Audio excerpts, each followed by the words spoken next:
7월 달에 2001년 2년 7월 달에 그때 마포 제 작업실에 오셨을 때 저한테 물어봤었거든요.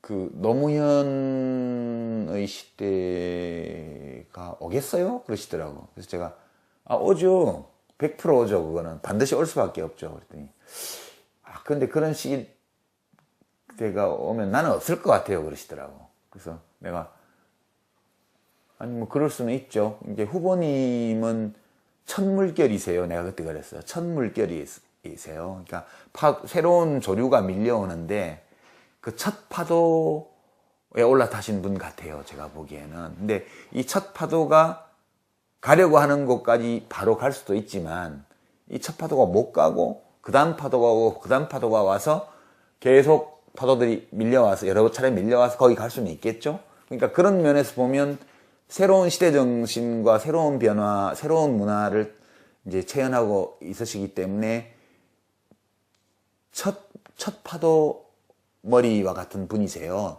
후보님은. 근데 가시고 싶은 데까지 못 가실 수도 있죠. 근데 언젠가는 사람들이 거기까지 갈 거예요. 근데 그렇게 되기만 하면요, 뭐 후보님이 거기 계시든 안 계시든 뭐 상관이 있나요? 제가 그랬거든요. 그랬더니 그때 또 하긴 그래요. 뭐 내가 뭐 그런 세상이 되기만 하면 되지만 내가 꼭 거기 있어야 되는 건 아니니까 내가 너무 냉정하게 말을 했다는 후회를 나중에 좀 했는데, 근데 이제 그렇게 말씀드려도 하나도 서운하게 생각하지 않을 뿐이라는 걸 알기 때문에 제가 그렇게 말씀드린 건데,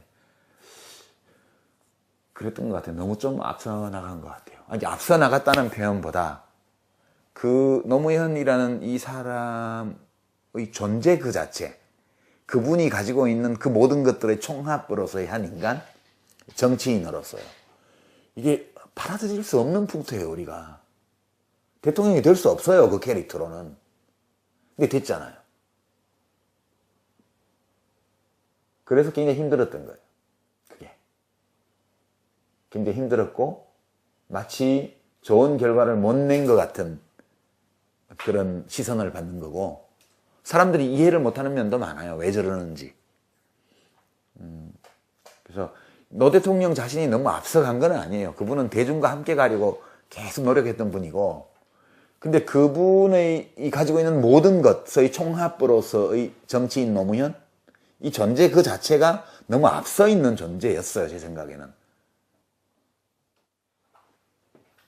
그러니까 참 묘한 아이러니인데, 앞서 가려고 했던 건 아니에요.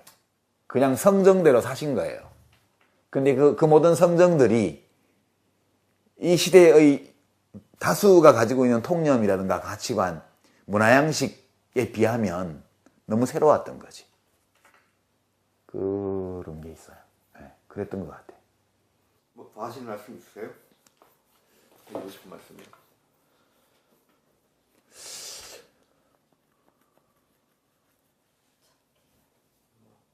그게 난 참 안 잊어버려지는데 그 장면이 그때 오마이뉴스 인터뷰에서 얘기했던 거예요. 그 노동위원회에서 이렇게 마이크 받침대 들고 이렇게 그 노동정책국장이라는 사람이 뭐 신고 서류 반려한 거, 원래 반려하면 안 되거든. 노동부는 노동사무소에서 노조 설립 신고서를 갖고 오면 거기에 이제 뭐 기입사항에 뭐 잘못 쓴 게 있거나 이러면 그 고치라고 그러고 다시 고쳐서 받으면 되지. 그런 걸 시비를 걸어서 접수를 안 해주고 반려를 하고, 반려한 사이에 회사에서 의용노조 만들어서 오히려 이제 엉터리로 설립신고서를 한 거 얼른 받아서 여기 노조 설립됐다.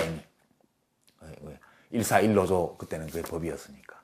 니네는 노조 안 돼. 이 사례를 가지고 1989년도였나 보다. 88년도인가. 우리가 그때 이해찬 의원실에서도 막 밥 먹듯 현장 다닐 때예요. 그 분교 현장 가서 얘기 들어보고 중재해주고 뭐 이런 거 할 때인데, 그 노동정책국장이 나와서 진짜 말도 안 되는 얘기를 하더라고.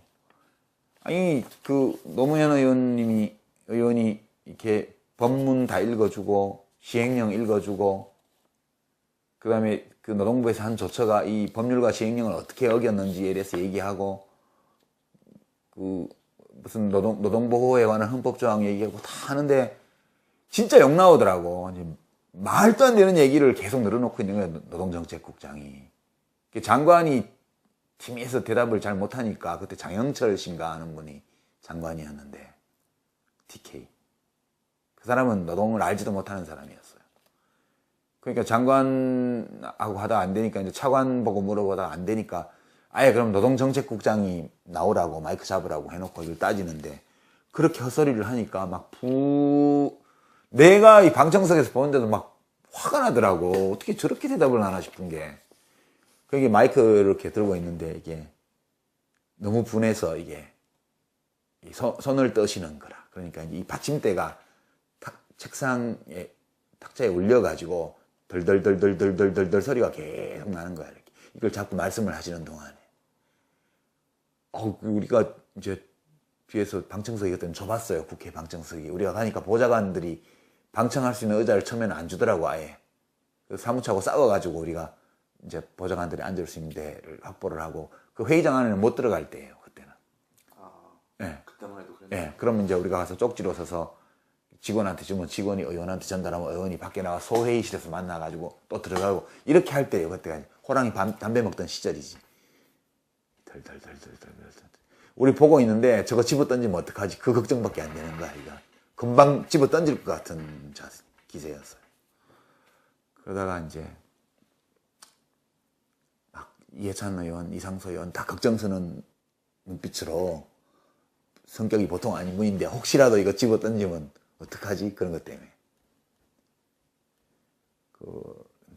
나중에 서류를 팍 집어 던지시더라고. 사람한테 던진 건 아니고 그 자리에서 명패 패대기 치듯이. 내가 명색이 국회의원이 질의를 하고 내가 법률가인데 그런 대답이 어딨냐고 이러면서. 그 속기록에 남아있을 거라 아마 싶던데. 근데 이렇게 그 장면을 이렇게 보고 있는데, 우리는 그때 붕괴 현장을 많이 다닐 때니까 그런 일이 너무 많아가지고, 이제 나중에 이제 우리가 지쳐가지고, 이제 웬만한 거는 이제 화도 안 나. 너무 많은 일들이, 그 비슷한 일들이 벌어질 때였기 때문에. 근데, 그걸 보면서 이 마음이 쫙 전해져 오는 거라. 그러니까 나는 훨씬 더 젊은데, 너무 이런 사건들이 많으니까, 너무 힘들고 이러니까 대충 하고 이제 좀 질의해놓고 또 따로 만나서 노동부에다 얘기 좀 하고 또 당사자들한테 다시 또 이렇게 해보라고 이렇게 하고 이런 정도라고 생각을 했는데, 그런저런 거는 다 치우고 그냥 그렇게 하고 계신 그 마음이, 그 감정이 고스란히 느껴지더라고. 내가 이게 보고 있는데 눈물이 날 것 같더라고, 그때 보면서. 저 사람은 내가 잘은 모르지만 진짜 정의감 있는 사람이다. 진짜 정의감 있는 사람이다. 그리고 이제 그거를 이해찬 의원이 또 이어받아서 막, 이해찬 의원 혼자 할래요, 공무원들. 이제 노무현 의원님은 본인이 흥분해서 분해가지고 이러고 있고, 이제 이해찬 의원은 다 안경 고쳐 쓰면서 꼬치꼬치 따져서 혼내고, 그러면 또 이제 이상수 의원님이 또 그 예의, 그 사람 좋은 그런 말씀으로 또 수습하면서 또 좋게 해결하려고 노력을 하고, 이제 이렇게 역할 분담이 돼 있을 텐데, 그 장면이 진짜 지금 몇 년이야? 벌써 1988년, 89년의 일이니까 30년이 다 돼가잖아요. 근데 진짜 안 잊어버려요, 나는 그 장면을. 그때 그 모습 그대로 살다 가신 것 같아. 돌아가실 때까지. 그때 우리 보좌진에서 함께 노동위원회에서 뛰었던 친구들이 나눴던 얘기가 그거예요. 저 사람 대통령 해야 돼. 노무현 의원님 대통령 해야 돼. 그리고 이해찬 의원님은 국무총리 하면 끝내줄 거야. 진짜 일을 잘 하실 거야. 그 얘기를 우리가 주고받았는데, 대통령, 국무총리, 노동부 장관을 했어요. 그 세 분이. 세상이 큰 것 같지만 세상이 참 작구나, 그런 느낌도 많이 들어요, 저는. 그러고 그때 보좌관하고 있던 나는 보건복지부 장관이에요. 그때 국무회의를 하면 노무현 대통령, 이해찬 총리, 이상수 노동부 장관, 나 보건복지부 장관이에요. 그 회의실에서 같이 있었던 사람들인데 나는 물론 방청석에 있었지만 보좌관석에 있었지만 사람이 참 안 변하는구나. 사람이 참 안 변하는구나. 그런 생각이 굉장히 많이 들고요. 그러니까 노무현 대통령이 한 인간으로서 어떤 사람이었느냐 이렇게 묻는다면 다른 많은 요소들이 있지만 정의감이 강한 사람이었어요. 정의감이요. 그게 제일 인상적이었고 나는 전체 내가 봐왔던 수없이 많은 다양한 노무현이라는 정치인의 모습에서 가장 지금도 강하게 남아있는 기억이 그 노동위원회 질의 장면. 아, 저 사람은 정말 정의감으로 가득 찬 사람. 그게 내가 생각하는 우리 대통령님의 모습의 알파가 그거예요, 알파가. 그리고 그때 일을 생각하면 모든 일들이 다 이해가 돼요. 대통령님이 뭐 어떤 일은 칭찬을 받고 어떤 일은 비난을 받고 했지만 거의 모든 일들이 그 맥락에서 이렇게 생각해 보면 아, 이래서 이러셨구나, 저래서 저러셨구나, 그게 와요. 그 점이 국민들이 많이 생각하는 것도 그런 거 아닐까? 아, 정말 인상적이었어. 나는 처음 봤어. 하여튼 그런 모습, 국회의원의 그런 모습 처음 봤고 정말 매력적이었고 우리가 다 갖고 있지만 잘 표현하지 못하는 그런 감정이잖아요. 그게 참 그게 한 장면 같아. 한 장면을 꼽는다면 참 젊을 때였고 뜨거울 때였겠네요. 네. 그게 아마 그런 모습 때문에 사람들이 많이 반했을 거예요. 그게.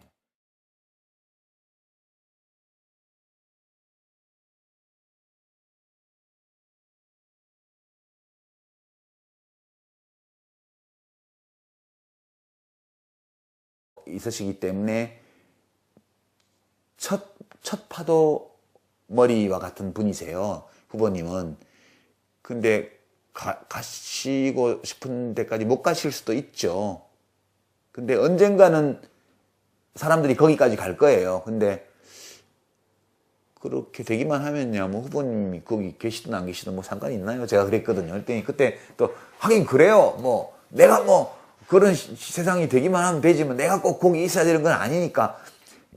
그때 7월 달에 2001년 2년 7월 달에 그때 마포 제 작업실에 오셨을 때 근데 저한테 물어봤었거든요. 그 노무현의 시대가 오겠어요? 그러시더라고. 그래서 제가 아, 오죠. 100% 오죠. 그거는 반드시 올 수밖에 없죠. 그랬더니 아, 근데 그런 시대가 오면 나는 없을 것 같아요. 그러시더라고. 그래서 내가 아니 뭐 그럴 수는 있죠. 이제 후보님은 내가 너무 냉정하게 말을 했다는 후회를 나중에 좀 했는데 근데 이제 그렇게 말씀드려도 하나도 서운하게 생각하지 않을 뿐이라는 걸 알기 때문에 제가 그렇게 말씀드린 건데 그랬던 것 같아요. 너무 좀 앞서 나간 것 같아요. 아니 앞서 나갔다는 표현보다 그 노무현이라는 이 사람의 존재 그 자체 그분이 가지고 있는 그 모든 것들의 총합으로서의 한 인간 정치인으로서요. 이게 받아들일 수 없는 풍토예요. 우리가 대통령이 될 수 없어요. 그 캐릭터로는. 근데 됐잖아요. 그래서 굉장히 힘들었던 거예요. 그게 굉장히 힘들었고 마치 좋은 결과를 못 낸 것 같은 그런 시선을 받는 거고 사람들이 이해를 못하는 면도 많아요. 왜 저러는지. 그래서 노 대통령 자신이 너무 앞서간 건 아니에요. 그분은 첫 물결이세요. 내가 그때 그랬어요. 첫 물결이세요. 그러니까 새로운 조류가 밀려오는데 그 첫 파도에 올라타신 분 같아요. 제가 보기에는. 근데 이 첫 파도가 가려고 하는 곳까지 바로 갈 수도 있지만 이 첫 파도가 못 가고 그 다음 파도가 오고 그 다음 파도가 와서 계속 파도들이 밀려와서 여러 차례 밀려와서 거기 갈 수는 있겠죠. 그러니까 그런 면에서 보면 새로운 시대 정신과 새로운 변화, 새로운 문화를 이제 체현하고